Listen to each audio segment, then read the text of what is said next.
días, el Señor les bendiga. Damos gracias a Dios por un nuevo domingo que nos permite reunirnos y escuchar su palabra. Lo invito a que me acompañe en su Biblia al Evangelio de Mateo, capítulo 28. Mateo, capítulo 28, desde el versículo 5 al versículo 7. Lo voy a leer en la Nueva Versión Internacional. El ángel dijo a las mujeres: no tengan miedo, sé que ustedes buscan a Jesús, el que fue crucificado. No está aquí, pues ha resucitado tal como dijo. Vengan a ver el lugar donde lo pusieron. Luego vayan pronto a decirle a sus discípulos: Él se ha levantado de entre los muertos y va delante de ustedes a Galilea. Allí lo verán. Ahora ya lo saben. Acompáñenme a la carta que el apóstol Pablo escribe a los Corintios, Primera de Corintios, capítulo 15, versículo 19.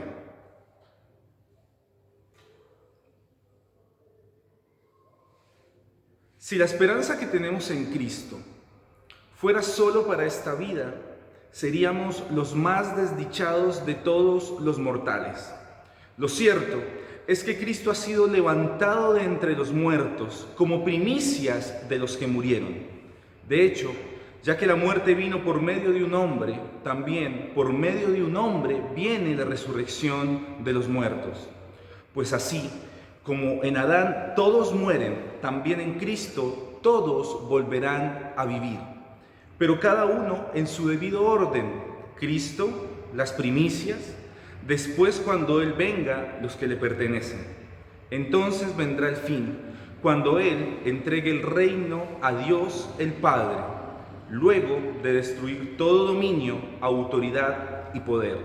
Porque es necesario que Cristo reine hasta poner a todos sus enemigos debajo de sus pies. Si tuviéramos que sostener una mentira, cualquiera que fuere, sería medianamente fácil sostener una mentira que fuera convincente. Y la forma de hacerlo es si los involucrados son un pequeño grupo de personas, tal vez que no sean más de 2 o 3, pero todas las cuestiones técnicas que implica sostener una mentira, o para que una mentira funcione, sería algo realmente desgastante. Por ejemplo, tendría que haber igualdad de detalles, una exactitud de los relatos, un sinfín de detalles para que la mentira fuera convincente. Pero en el transcurso del tiempo, una mentira siempre va a caer por su propio peso.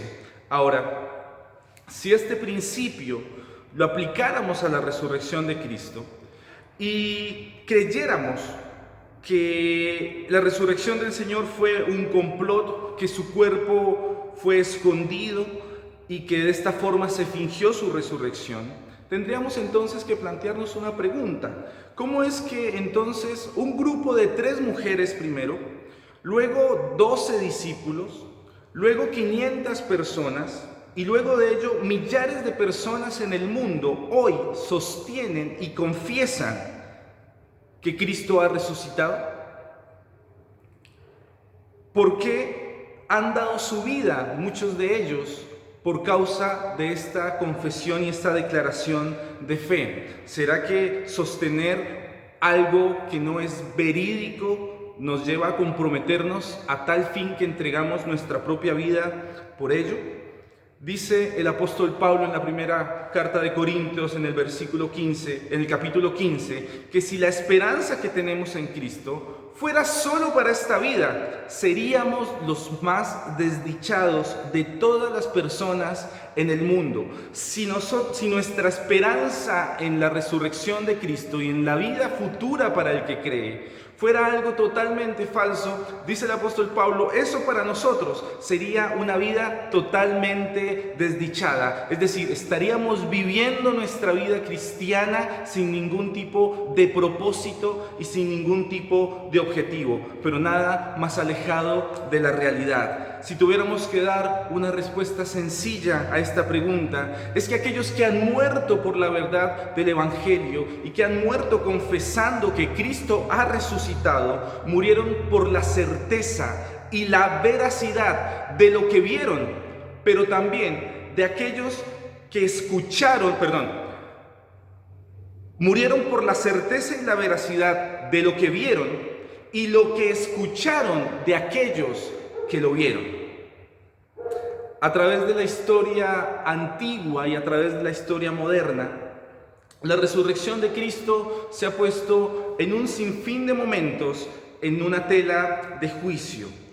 Desde las corrientes gnósticas que empiezan a surgir en el siglo I, donde se empezaba a argumentar que la muerte de Cristo en la cruz no era nada más que una simple dramatización de un sufrimiento que no estaba aconteciendo porque Cristo era espíritu y por lo tanto no podía sentir dolor, hasta investigaciones científicas y métodos de investigación policial que se han acercado a los evangelios con ojos críticos, con una intención: encontrar en ella un sinfín de inconsistencias y poder por fin desvelar ese gran enigma que es la resurrección corporal del Señor. Ahora bien, todos estos intentos, o mejor aún, todos los resultados de estos intentos nos confirman una y otra vez más esta certeza y esta veracidad. Cristo murió, fue sepultado, pero resucitó. Investigaciones como la de Lee Strobel, en la que buscaba desprestigiar la veracidad de los relatos de los evangelios y en una incansable búsqueda como un ateo no se puede resistir a las evidencias históricas y científicas que realizó. Cristo existió, Cristo murió, pero Cristo resucitó. El apóstol Pablo en la iglesia de Corinto se encontraba en un sinfín de problemáticas, pero particularmente se encuentra en este momento con este problema de la resurrección del Señor. Y por lo tanto va a empezar Pablo una defensa de esta resurrección corporal del Señor. Pero esta defensa la hace con el conocimiento de aquel que experimentó en su caminar en el mundo haberse cruzado con el resucitado. Si vamos a Hechos capítulo 22, versículos 7 al 9, nos habla de este encuentro que tiene Pablo con el resucitado. Dice: caí al suelo y oí una voz que decía: Saulo, Saulo, ¿por qué me persigues? ¿Quién eres, Señor?, pregunté. Yo soy Jesús de Nazaret, a quien tú persigues, me contestó él. Permítame entonces hoy argumentar o presentar la argumentación que hace Pablo acerca de la resurrección de Cristo. He titulado este sermón: Cristo, nuestra primicia.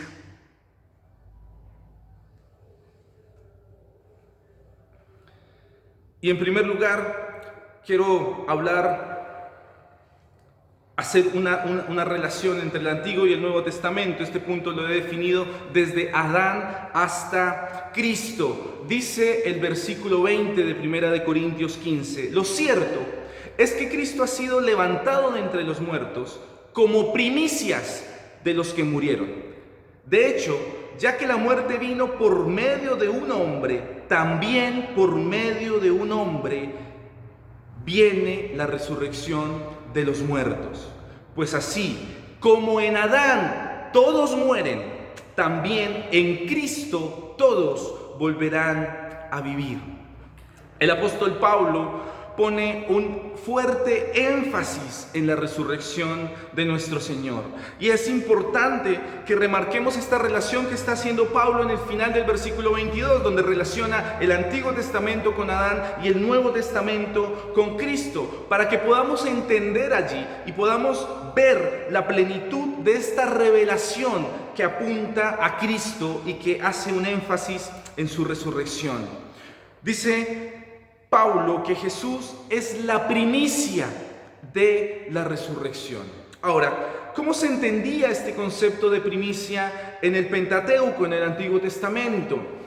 Si hacemos una revisión y vamos al libro de Levítico, en el capítulo 23, versículo 10, dice: cuando ustedes hayan entrado a la tierra que les voy a dar y sieguen la mies, deberán llevar al sacerdote una gavilla de las primeras espigas que cosechen.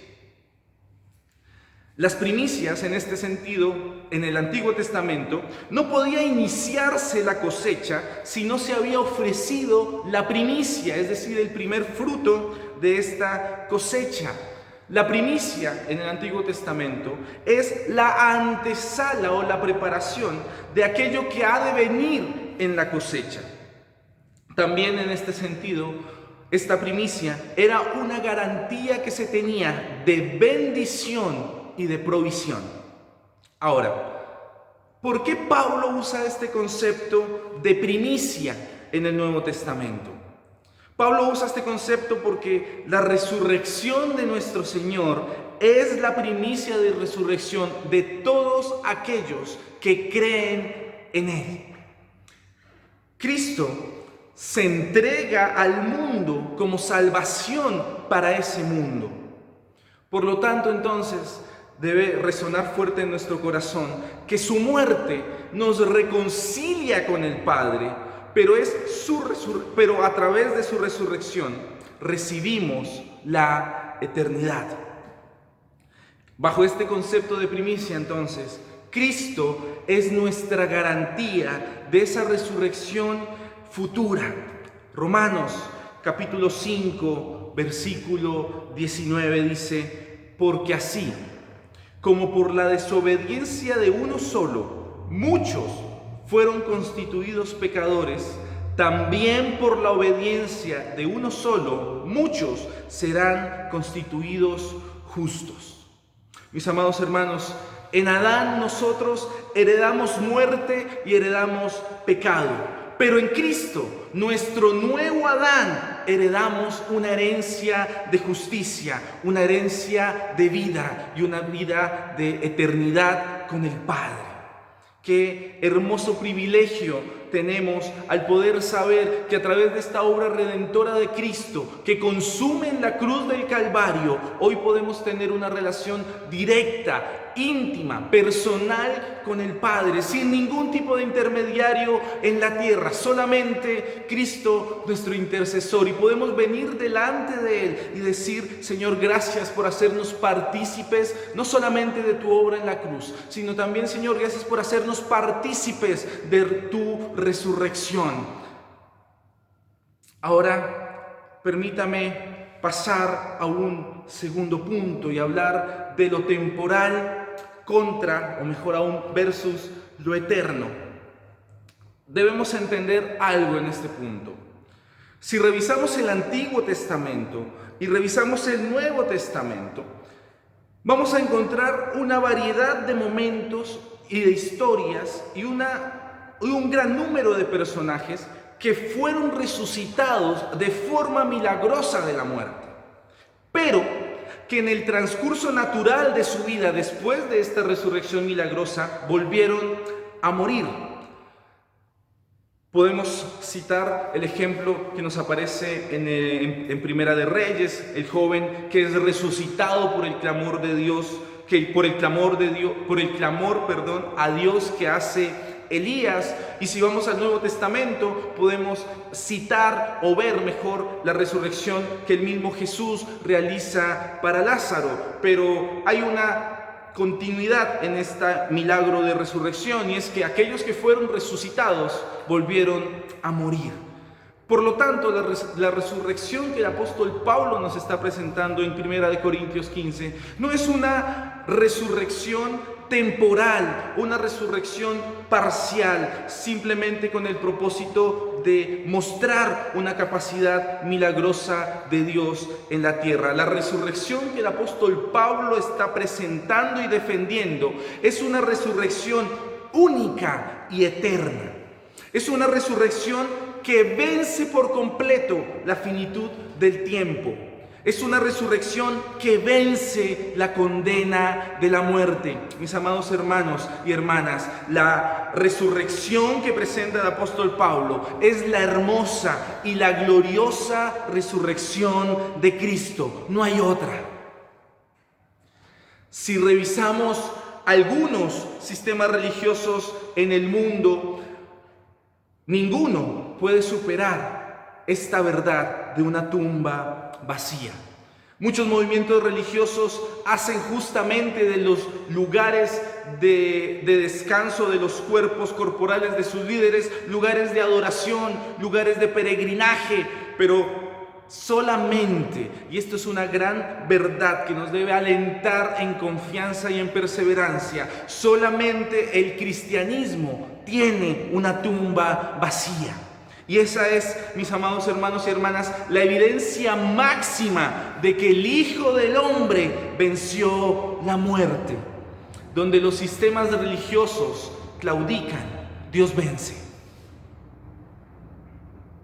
Hechos capítulo 2, versículos 23 al 24 dice: fue entregado, hablando de Jesús, fue entregado según el determinado propósito y previo conocimiento de Dios. Y por medio de gente malvada, ustedes lo mataron clavándolo en la cruz. Sin embargo, dice Pedro, Dios lo resucitó, librándolos de las angustias de la muerte, porque era imposible que la muerte lo mantuviera bajo su dominio. Mis amados hermanos, el Señor lleva en la cruz el peso de nuestro pecado, pero recordemos que Él en ningún momento llevaba en sí mismo pecado. Él no tenía pecado, llevaba el pecado del mundo, pero en Él no había pecado. Por eso, cuando va a la cruz, vence la muerte, porque la muerte no puede resistirse a la belleza, a la majestad de la gloria de Dios, a la transparencia de su santidad. La muerte no puede por eso, no puede contra eso. Y por eso Cristo en la cruz vence el poder de la muerte, y en la tumba vence las cadenas de condenación y resucita para que usted y yo hoy podamos ser partícipes de esta resurrección de Cristo. Por lo tanto, entonces, la resurrección de Cristo es nuestra primicia de resurrección. Cristo ha resucitado. Cristo vive hoy. Y si morimos antes de que Él regrese, tenemos una primicia. Resucitaremos juntamente con Él gracias a su resurrección.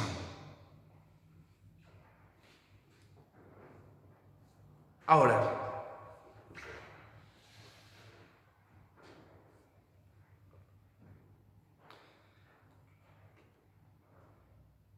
¿realmente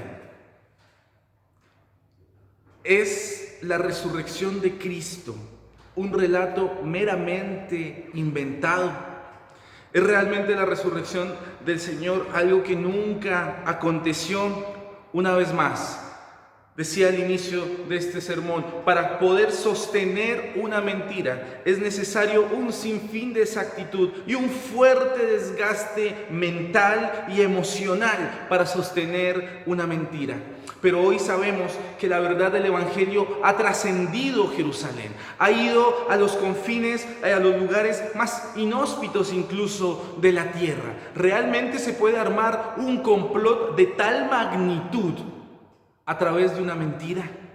Mis amados hermanos, una vez más, la Biblia una y otra vez nos confirma el propósito de salvación a través de Cristo. Una y otra vez, desde el Antiguo Testamento, empezamos a ver destellos de esta obra redentora de Cristo en la cruz. Pero es una obra redentora que no claudica en la cruz, que no se queda solamente en la cruz. Mis amados hermanos, para que hubiera resurrección era necesario que hubiera muerte. Para que hubiera gloria era necesario que hubiera sufrimiento. Y muchas veces ignoramos esto en nuestro diario caminar con el Señor. Mis amados hermanos, estamos celebrando Pascua, clausurando tal vez la Semana Santa, y es verdad que esta Semana Santa ha sido totalmente atípica para muchos de nosotros. Pero mis amados hermanos, la verdad del Evangelio trasciende cualquier pandemia mundial. La verdad del Evangelio trasciende cualquier puerta cerrada de nuestros templos. La verdad del Evangelio, la verdad de su resurrección trasciende por completo la realidad natural que pasa en el mundo. Mis amados hermanos, creemos entonces en la resurrección, la afirmamos.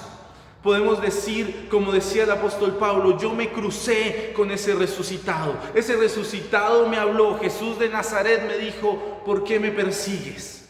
El encuentro con la cruz de Cristo nos transforma. El encuentro con su resurrección nos llena de esperanza, de confianza, de fe. Mis amados hermanos y hermanas, la doctrina de la resurrección es una doctrina central para todo aquel que cree en Cristo. Ahora, si no creemos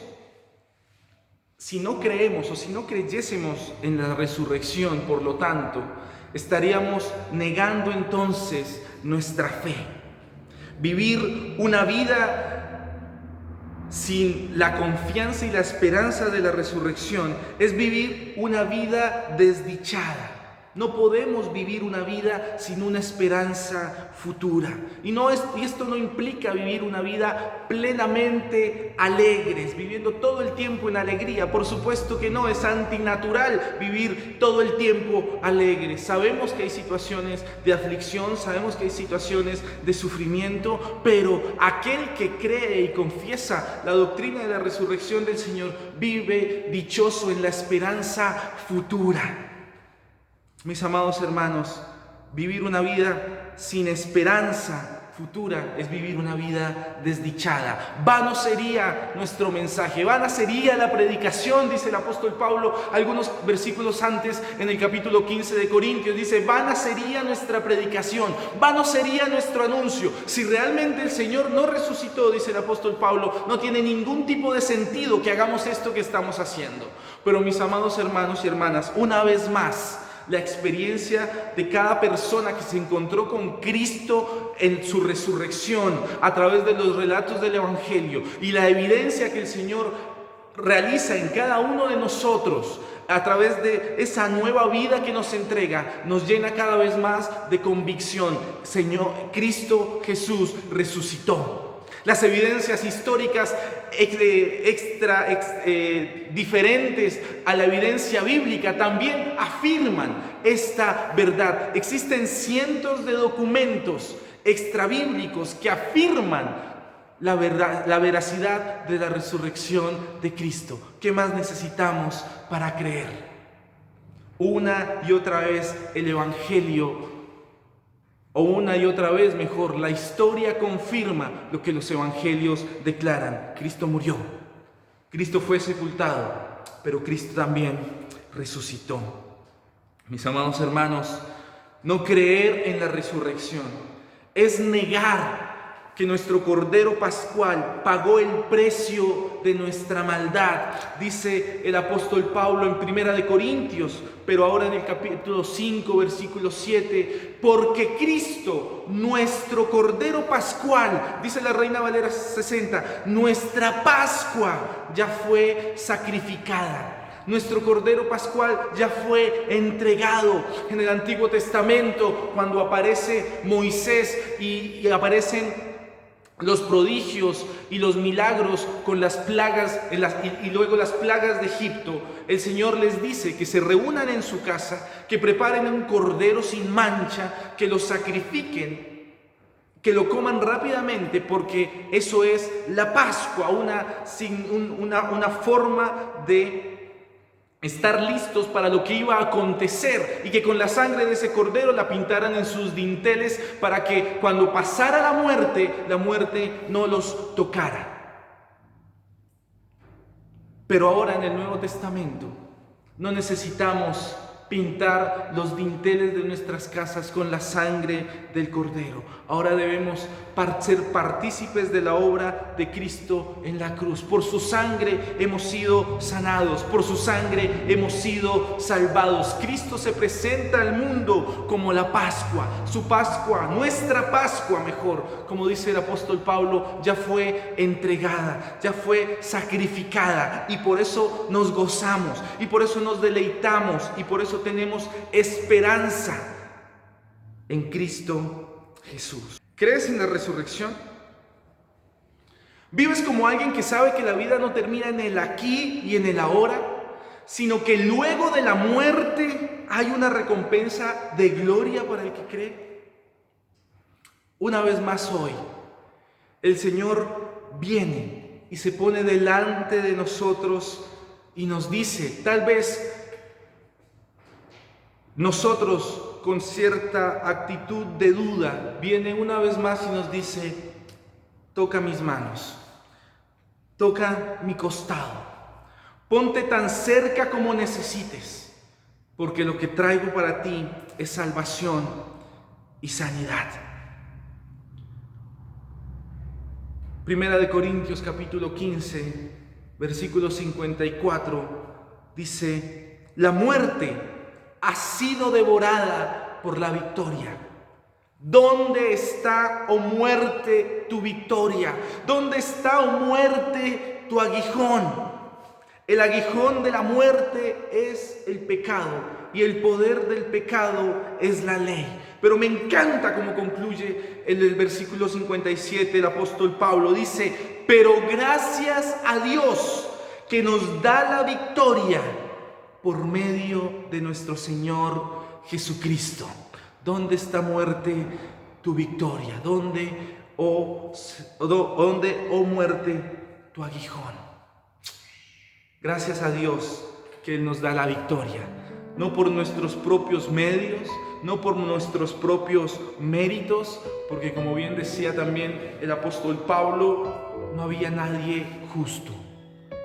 Todos estábamos en nuestros pecados y en nuestros delitos, condenados por ellos, pero el Señor viene a la tierra. Dios viene y se encarna a través de Jesús en el mundo. Va a la cruz, muere por nosotros. Pero no todo termina allí, no todo concluye en la obra redentora de la cruz. El Señor promete que va a resucitar. El Señor promete que al tercer día Él se va a levantar de entre los muertos y que su muerte y que su resurrección será una resurrección eterna. Nunca más el Hijo del Hombre iba a morir, porque la ira de Dios se satisfizo en la muerte del Hijo. ¿Crees entonces en la resurrección? El Señor viene delante de ti y te dice, acércate. ¿Qué tanto necesitas? ¿Qué tan cerca necesitas estar? Mira mis manos, mira mi costado. Aquí estoy. ¿Crees en la resurrección? ¿Te atreves a creer? ¿Qué tal si ahí donde está, por un momento, nos ponemos delante del Señor en acción de gracias por su obra en la cruz y por su resurrección?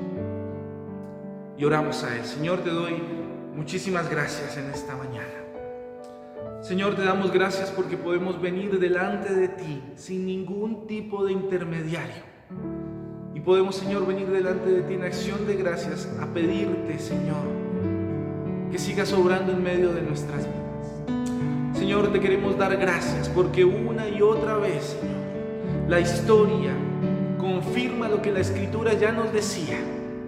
Un sinfín de testigos, un sinfín de personas que en el relato bíblico se encontraron contigo luego de la resurrección y sus vidas siguieron siendo transformadas. 12 discípulos que trastornaron el mundo con el mensaje de tu muerte y de tu resurrección. Amado Señor, te damos gracias. Te damos gracias porque una vez más podemos venir delante de ti en acción de gratitud por todo lo que hiciste en la cruz y por todo, Señor, cuanto nos permites hacer y tener en la esperanza de esa resurrección, que en algún momento cuando tú vengas, porque tú has prometido venir nuevamente, Señor, y allí todos los poderes del mundo se entregarán a ti, serán sometidos a ti. Señor, te damos gracias. Te damos gracias porque hoy celebramos tu resurrección.